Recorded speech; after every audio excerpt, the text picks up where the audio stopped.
Hey, everybody. Sorry, I scared Jen probably. Welcome to Tuesdays in the Shop. It is whatever day of the year, whatever month. It's been 2020 for how many years now. But we're back. And I first want to say I'm sorry we skipped the last couple of weeks of Tuesdays in the Shop. Things have been extra crazy around here. And last week we were catching up from the clearance sale shipping. You have no idea what a madhouse it was while we shipped all those fabrics. Thank you to everyone who shopped. So we've committed again, starting this week, we are going to do our Tuesday lives again. And for this week, what we decided to focus on is one of our ongoing online classes. And I've brought you Jen Strouser. Hi, Jen. She's the teacher for this class. We do two different journeys. We call them journeys because it's a 12-month long program and you're going on a journey of learning about the topic, right? The other one that we've spoken to you about before is color journey, which is all about color theory. The one that Jen does is all about hand embroidery and growing as an embroidery artist and doing some really cool things. And that one is called Creative Hand Stitching Journey. And Jen, why don't you tell us a little bit about yourself and maybe tell us the basic concept of creative hand stitching journey, and then maybe I'll ask you some questions and try to stump you. All right. So I'm Jen Strouser. I blog at Dizzy Quilter. I've been part of the Gotham Quilts team for, I can't never remember. Is it 5 or 6 years? Who knows? What is time? It goes by so fast now. I'm pretty sure that it was 2020 yesterday. So Creative Hand Stitching Journey is our monthly meeting. We host it in our Gotham Quilts Mighty Networks community, which is really nice. There's no Facebook nonsense and no trolling. And no ads. Right. No ads. It's beautiful. It's a super relaxed journey. We get together once a month and we have a meeting. We have 2 sessions, one in the morning and one in the evening, to see whatever fits in anybody's schedule. We record the meeting. So if you have to miss one, you can always go back and look at it. Each month we do a group of stitches and there's individual demo videos too. So I demonstrate some in the meetings, but really like what people ask for. I don't go through all of them because they're already in the journey. It's easier to find them. So you have the different stitches assigned to each month. Is that how it works? Yes. So I sorted through the book. For those of you who are linear, like I was last year, and you have to go through a book from page 1 to the last page, I'm sorry, I'm in charge now. And we go kind of all over the place. I sorted them into something that makes more sense to me. Wait a minute. What book? Oh, yes. The Sue Spargo's Creative Hand Stitching book. Okay. And it goes all the way from running stitches through to drizzle stitches and all kinds of fancy stuff. And I'm trying to remember not to mention any that I don't have samples of in front of me. I was about to say, what the heck is a drizzle stitch? So a drizzle stitch is this fun little thing. You see inside of the flower? Let's see. I can't find the camera. It's 3-dimensional and it kind of sticks out and makes really interesting texture. So this is one of my little samplers that I did. It's a cover for a stitch book, and we used a little bit of wool applique and a lot of embroidery to make it look kind of like real flowers, but these are my imaginary flowers. Can you hold that up again and just hold it still for a minute? It's so pretty. Thanks. And what stitch is the letters? Let's see. That is just couching, I think. Yeah, it's couching. I have been frustrated here. I'm going to try to get it centered. I can't see through it. Make you bigger, if I can figure out how. I've been frustrated trying to do back stitch or chain stitch and get my letters really legible. And I figured out that couching really works nicely. So that's one of the things we're going to talk about. A bonus instead of bigger, and I don't know how to make it bigger. There we go. I made you bigger. Yes. So, and there's the letters, and they look really nice. I'm really happy with this stitching style. Yeah, that looks great. Yeah. So I've been really happy, and that's something that doing it every month has done for me for a whole year, is that my stitching went from Not all that exciting to really kind of, fun stuff. Like, look, I even figured out how to make a turkey. I can make that turkey myself. Ooh, So, show that turkey again. I want to see it closer. Oh, it's so cute. thanks. Is it And wearing a hat, kind of? Hmm? It kind of looks like it's wearing a hat. Is it? Well, it's my turkey, so he could be wearing a hat. That's It an looks like oyster. he's wearing like a pilgrim hat. Oh, I don't know what that. Maybe that must be some kind of shadow or something, because Yeah. there's no hat on the turkey. He's meant to look like a real one, but I'm not that kind of artist. So here's the October one where I have a little pumpkin that I did with a bouillon loop, which is fun. Cool. And you'll learn that in the class too. So these pages you're showing us, what are these little things? Every month we have a little sampler to work on. And at the end of the year, we're going to assemble them all into a little stitch book. This is the one we did for January. Cool. So dreary time of year, so kind of matching seasonal colors. But we'll have, at the end of the year, we'll be able to put them all together and have a fabric stitch book to go back through as a reference guide for the different stitches, which it's been really helpful to me. I've been working on them, and you flip through and see what you did, and it's really fun. That sounds nice. And so does everyone who takes the course make the same set of stitches, or do they pick the stitches they want to use? So everyone gets to do whatever they want. Fair. I give them a pattern for the stitch book if they want to do it. And a lot of times people come into the meetings and they share what else they've worked on and other projects, and that's totally fine.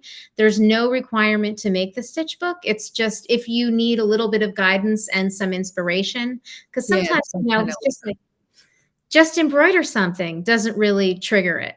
Yeah, sometimes it's helpful to have a specific thing to work on so that you don't have to come up with it on your own and reinvent the wheel every month, right? Yeah. And then I found, like last year, the more embroidery I did, the more I wanted to do. It just gets so exciting. Oh, Janine is asking a great question. She's saying, is it virtual? Yeah, the whole thing is virtual. Sorry. Virtual. Yeah, both of our journeys are 100% virtual, and we hold them inside our Gotham Quilts community website.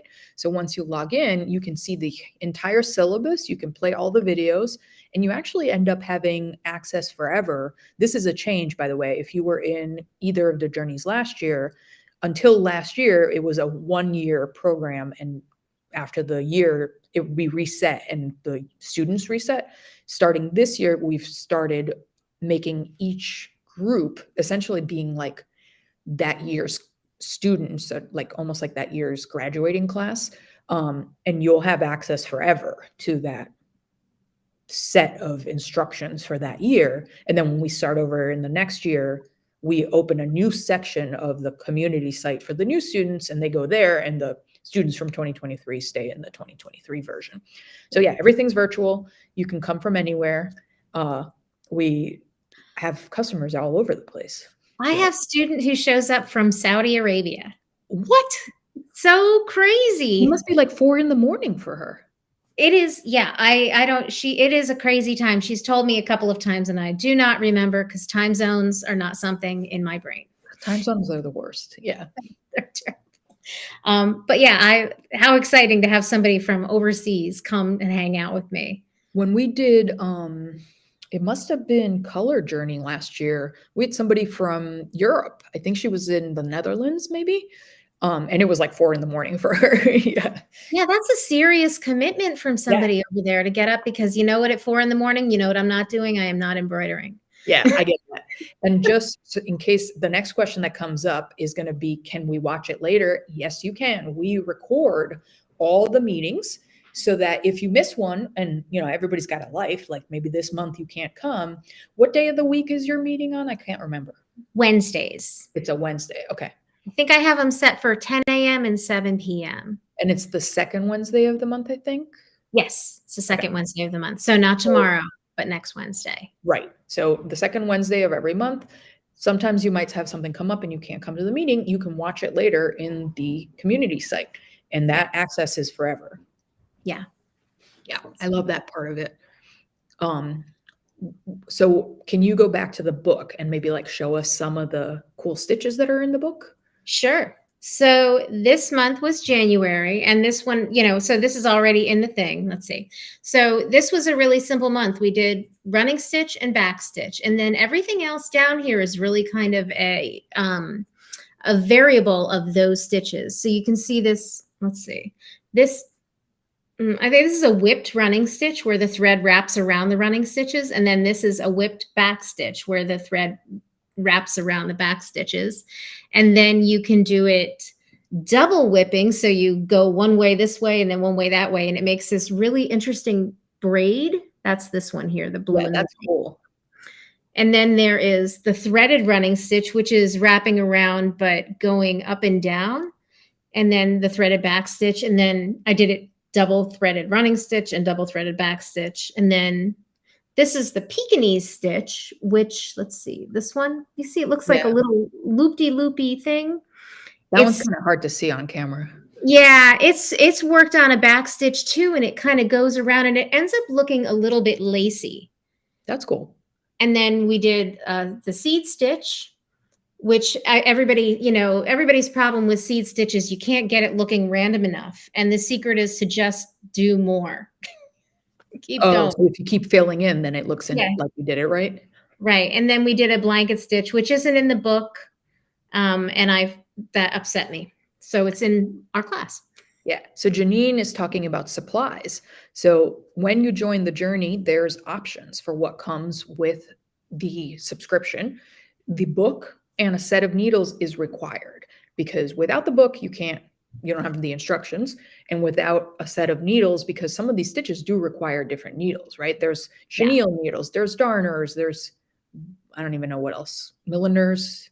There's some ginormous ones, so you can make really big drizzle stitches. There's darning. There's 2 different sizes of darning stitches, 3 different milliners, and milliners are the ones that you do bullion loops and bullion knots. And what else? There's chenille and there's tapestry. So any kind of thread you want to use. Oh, look at how fancy you are. So you can go straight to the site if you want by scanning that QR code, which I am so excited that Restream has added the ability to do this. Awesome. So you have options when you sign up for which supplies you want, because we know that people have different supplies, right? So like if you already own the book, you don't have to get the book. You can get a set of threads instead, or maybe you want the thread, the books, and the needles. You can do that too. So you do need the book. You do need the needles. Everything else you can mix and match. You can use fabric. The threads are optional, but it's so fun to play with different fibers and see what the different fibers do for the same knot. And the threads that you pick out, like I don't have an example of that in front of me, but like some of the threads we picked out are just crazy threads. Yeah, and Jen and I bought all the threads that come in the sampler pack, and we basically picked stuff that we thought would be cool to work with. So hi, Mom. Oh, is that your mom? Is your mom in there? She says Nana. Oh, it says Nana. Not my Nana. What was I saying? Oh, so when we picked, like, you get a sampling of different kinds of threads with different kinds of textures, right? And we went through, we actually bought them all from Sue Spargo because that's who wrote the book. She's kind of the queen of this style of very decorative embroidery, right?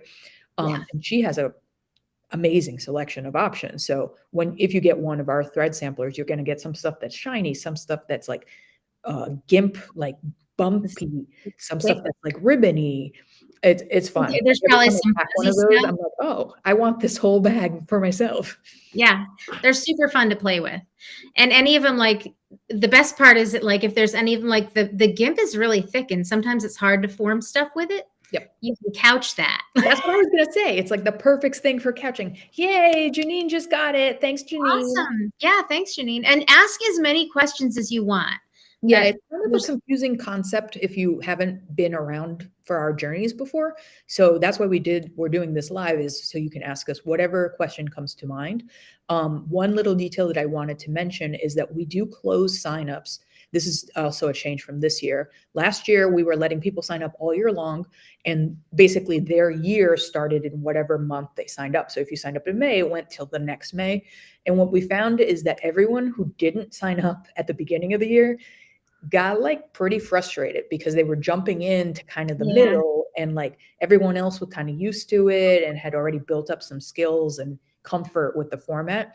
So this year we changed that, and you have to sign up at the beginning of the year. We close signups every year at the end of February.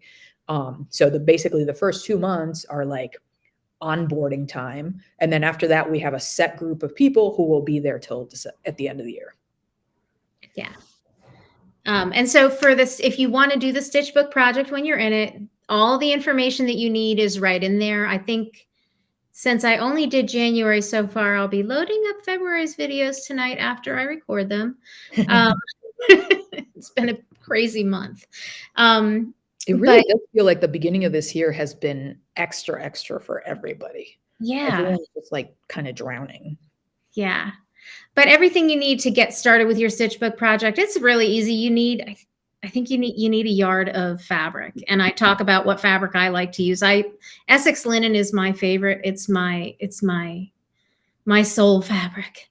Yeah. I love embroidering with it. Yeah. Have you tried the different kinds of Essex? Because they now have that like homespun one and the one with the dots, and they all have slightly different textures. No, it feels like the shop I work for should be hooking me up with these things. We have a bundle, because we buy those Robert Kaufman bundles, and there's a bundle we have right now. Maybe I'll send it to you. I think you would really like it. It has all these different. I'll have to go and order it. That's fine. I'll take care of it. I was trying to not buy any fabric, but January's almost over, so I'm very good.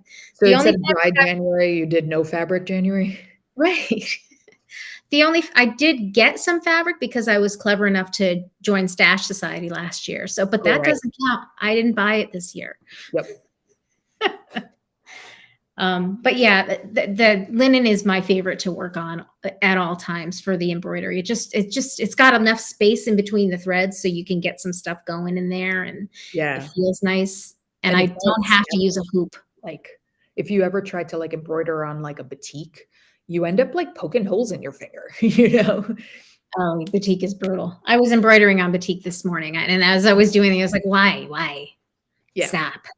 So it's nice when you get something that's not as tightly woven to stitch into. Yeah. And you usually use a hoop for these embroidery designs? I actually don't use a hoop. Once in a while, there's a stitch where a hoop is more helpful, and I'll talk about that when I do the demos. But for the most part, I don't. Part of it is because I cut out the pages for my book. And if I wanted to use a hoop, I'd need a bigger page, and I would need a big hoop to get that whole square without moving it around. Yeah, because that's annoying when you have to re-hoop. Yeah. Yeah. So I don't. And I haven't had any problems with anything coming out real scrunched up or any of that. But that's what we're supposed to be doing, is learning. So if something does come out scrunched up, then, make a note. This one needs a hoop, or I need to not pull it so tight. So it's all learning. Yeah. And that's fun. One of the fun parts of these journeys is that everyone's experimenting at the same time. You have like the framework, everybody's working on the same stitch, but everyone's doing their own thing, right? So like I might be using pearl cotton and somebody else might be using like, I don't know, ribbon or something like that. So even though we're doing the same thing, when we get together and we do show and tell that once a month, I get to see everybody else's interpretation of that thing. And you learn something every time. Yeah. And it's fun. It's really cool to have a group of people working on the same thing together. And it is hard to find another single person in your realm physically. Who cares about this? Yeah. Right. There is nobody in my family who I can go, look at my trellis stitch. This is so cool. And they're like, what is that? What? I don't care. So. Mary's asking about if the book is good for left-handed instructions. The book does not have left-handed instructions. However, I don't know if I have the link to that. I can refer you to someone who does teach left-handed. Ariana. That's that website, right? What was her name? Ariana Zerker. Oh, I was thinking of somebody whose name is Yvette, and it's not me. Yeah, I don't know. There are people who do teach left-handed. Unfortunately, I'm not one of them, and this book does not include left-handed stitches. There's a book called Left-Handed Embroidery Companion, which has been recommended to me by 2 different people. So, Mary, you can try looking that up online. And usually the books that are written that way are meant so that you can apply them to other things, right? It's not like they have their own set of instructions, but they also have techniques so that you can translate. Mm. Yeah, I have one older embroidery book that has a left-handed section, and while I was learning that one, I was just trying to open the book and do a stitch. Mhm. That left-handed section was not clearly labeled, and it is very confusing. If you're right-handed. It doesn't work that way. I wonder if flipping your camera, you know how you and I, when we got on this video, we had to mirror our cameras. I wonder if you mirrored the camera, if that would be comprehensible to a left-handed person. Like, we could try that. One of my employees, Ellen, she's left-handed, so Oh, I is could she? like, I could record the thing and flip the video and see if it makes sense to her. Oh, that's right. She was. We were doing whip stitching. What were we doing? EPP. That's what it Yeah. was. Yes. It But she kind was of sitting comes across up the table. in the store because we all share rotary cutters, right? So there's a specific rotary cutter that's set up for left-handed. That's Ellen's. Awesome. Oh, Mary Yeah. said she sat across from somebody when she learned crochet. So that is kind of the same idea, right? Like the mirror image. Yep, Mm. that would be cool. Yeah. I mean, I guess I could try to figure out how to flip the videos. I think I can do that in my software, but like, I can help. I'm I'm an the embroiderer. tech support. I will help you. So, Jen, last year when you did, last year was the first year we did Creative Hand Stitching Journey. What was your like most surprising stitch out of this set of wacky stitches that you got to learn? You know, so one thing that really surprised me is how infatuated I've become with the running stitch, Yeah. which is stitch number 1, the easiest one. And I found that it's so versatile, but I have to say, like, I really like the oyster stitch. Let me see if I have, yeah, here it is. So the oyster stitch is one that I've done a bunch of times. And it's like, Oh, I'll make you bigger again. Hold on. yeah, I don't know if the camera's going to be able to pick up the detail. It ends up, they're wrapped around, and I grew up on the shore with oysters. I played with oyster shells when I was a kid.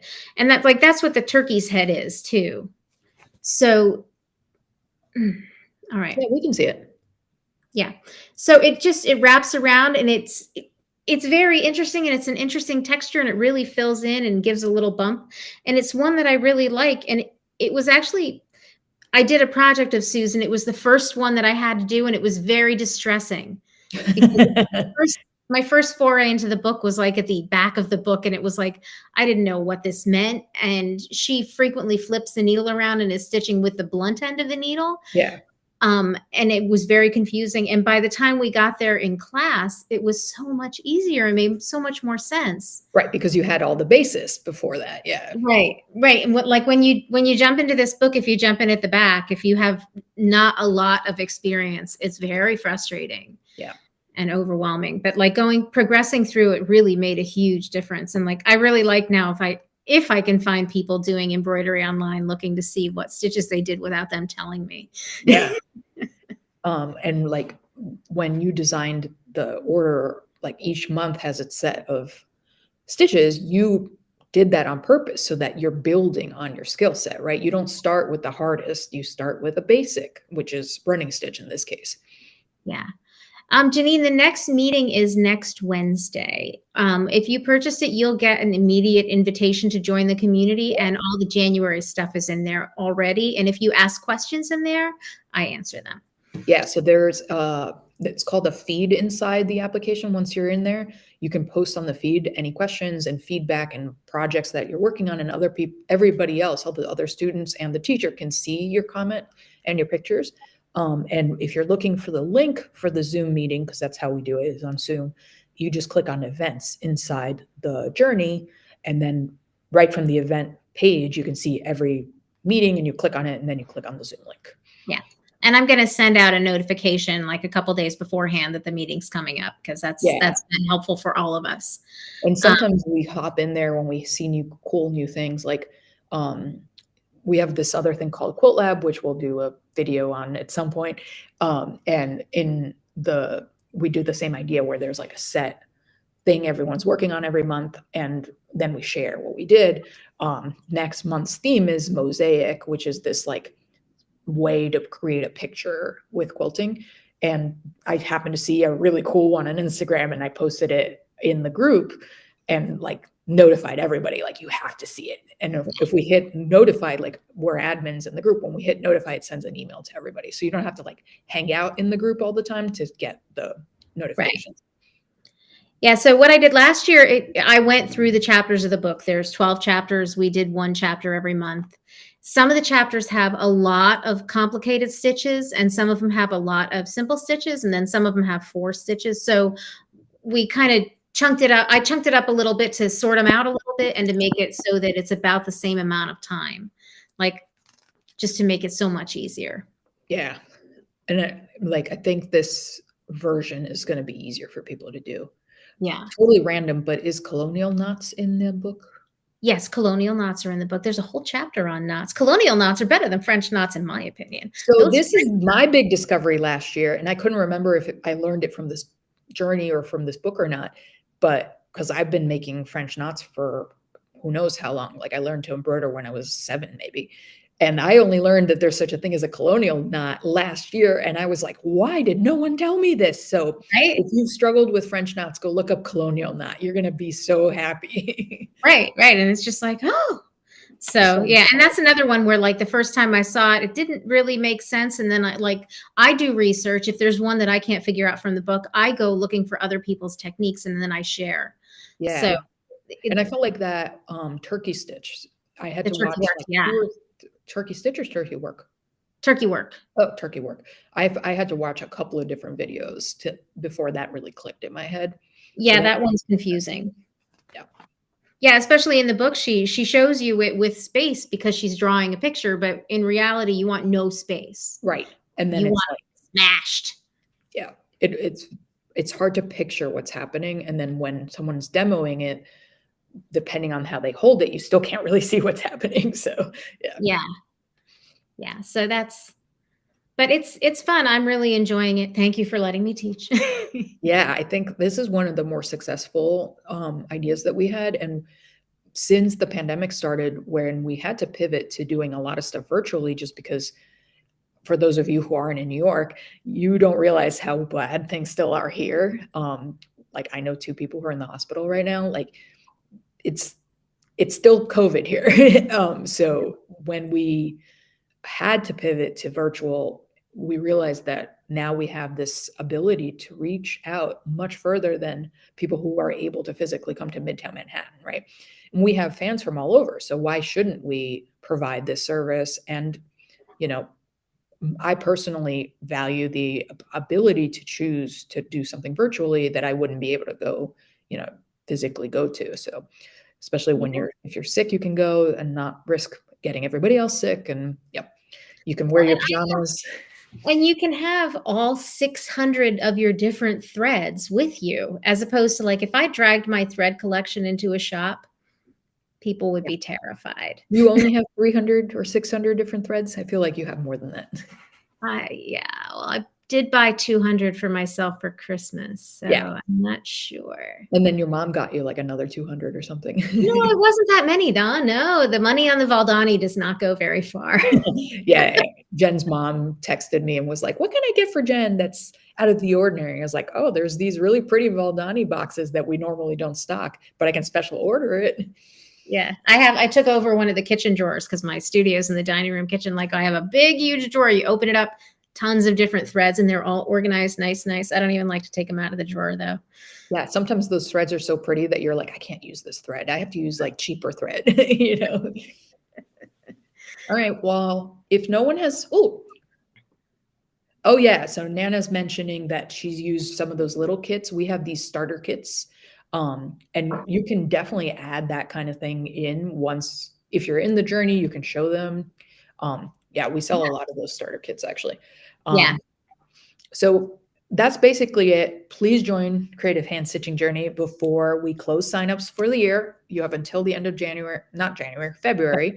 If you're still thinking it over, feel free to ask us any more questions. You can always email us if you think of something later or if you're not so sure.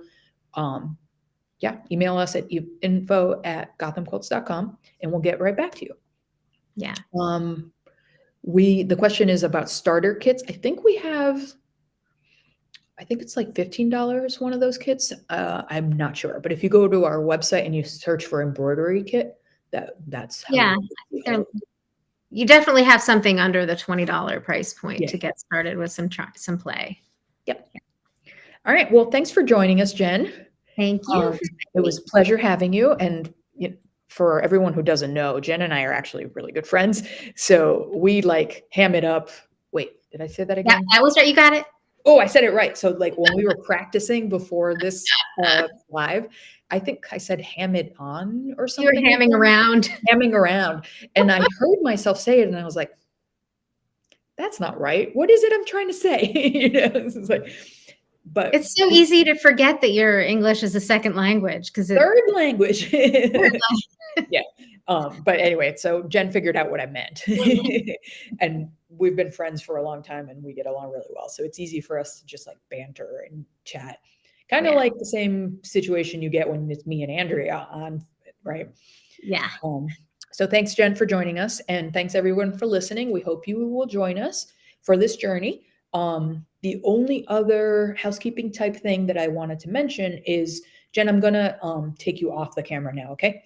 Thanks for coming. Bye. Love you. The only other thing I wanted to mention in terms of housekeeping is that today is the last day to join the Muse Block of the Month. This is the quilt that we are making in a 3-month block of the month called Muse. And signups close at midnight. We would love to have you join us. The block of the month is February, March, and April, a quickie one. There's only a couple of blocks. It's all machine piecing, no applique, no curves, pretty straightforward. And as you can see, you make a beautiful graphic quilt. This is one of the options for colorways, this orange one. And then we also have a blue one if you're more of a blue person. Oh, I wonder if I can put the link in this new cool QR code thing. Hold on, let me find it.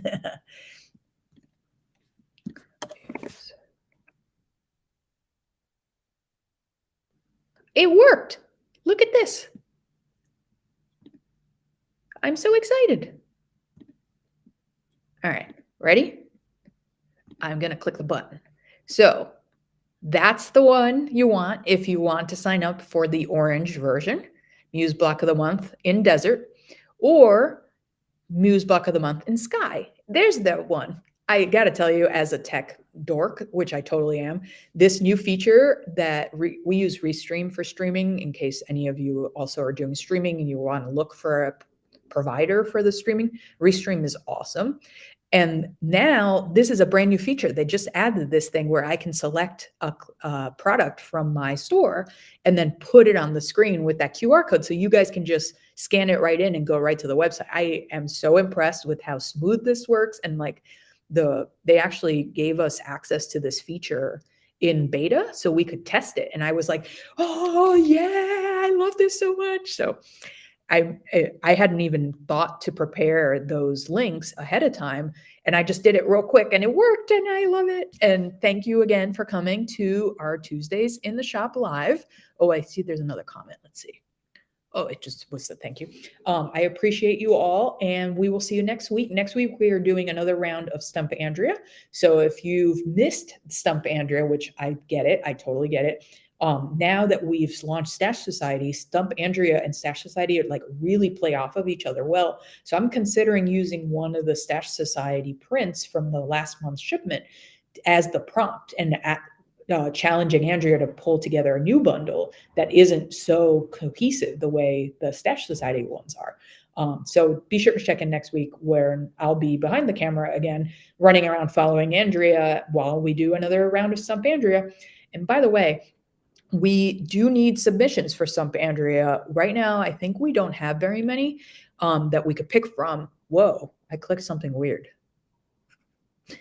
Ignore that. Right now, we don't have a lot of submissions, so we would love it if you could submit any prints that are troubling you in your stash. So the basic concept of Stump Andrea, if you hadn't seen one of our previous ones, hop on over to our YouTube channel, or if you're already in the YouTube channel, and you can watch previous episodes. Basically, we have customers send us an image of a fabric that's in their stash that they're just not sure what to pair with to make a quilt. And we print out that image, and Andrea and I walk around the store. From the random inventory we have at that moment, Andrea will pull together a bundle that it coordinates with that tricky fabric. This way you can get ideas about how to approach putting fabrics together. And the person who actually submitted the fabric even could buy that bundle from us, right? Or, 3 of the prints that we picked or something like that. So if you'd like to submit one, like if you're thinking right now, oh yeah, I have that fabric that I bought when I was on vacation and I have had it for 4 years and I don't know what it goes with, you can go on our website and search for the word Stump Andrea. Although now that I think about it, I think I can put a link. Hold on one second.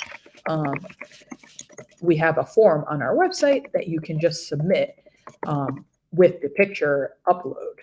Hold on a second. I'm going to get you a link. Yes, I am.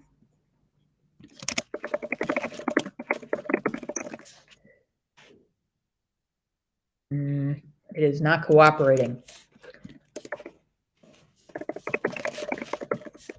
In tech, we call this live demo, and like things always go wrong when you try to do things live.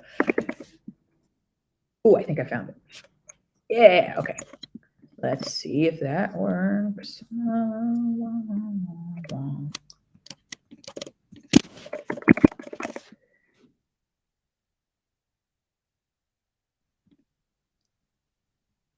That doesn't look so good. So that little QR code up there, that links you to the page on our website where you can upload an image of a fabric that is challenging you so that Andrea can use it for a future episode of Stump Andrea. And we have never been stumped. We've been doing this game for 2 years, I think, like roughly one per month. And usually we do 2 or 3 fabrics each time. And if someone manages to stump Andrea, we are going to give you a prize. We don't know what the prize is yet. But since it hasn't happened yet, like we keep joking, Andrea is like, I don't know, 12 for, is it 0 for 2? No, 12 for 2, right? If someone stumps us, they are going to win something good. I don't know what it is yet. Because we really do want interesting submissions, right? Like whether it's some weird fabric that you inherited or something like really sentimental that you've been holding on to that used to be your aunt's or whatever it is, and you just don't know what to do, send it along and maybe you'll actually stump Andrea. That would be so exciting. Anyway, I'm done rambling for now. I will see you next week with Stump Andrea, and you can join a creative hand stitching journey on our website. I will put that QR code back up so that we end up with that, since that was the topic of today's live. Thank you all for joining us. It is great seeing you every week. Thank you to those who comment and participate and ask questions, because that really helps. And I'll see you next week. And actually, I won't be on camera next week. I'll be behind the camera next week. But see you next week. Thanks for coming. Have a good one.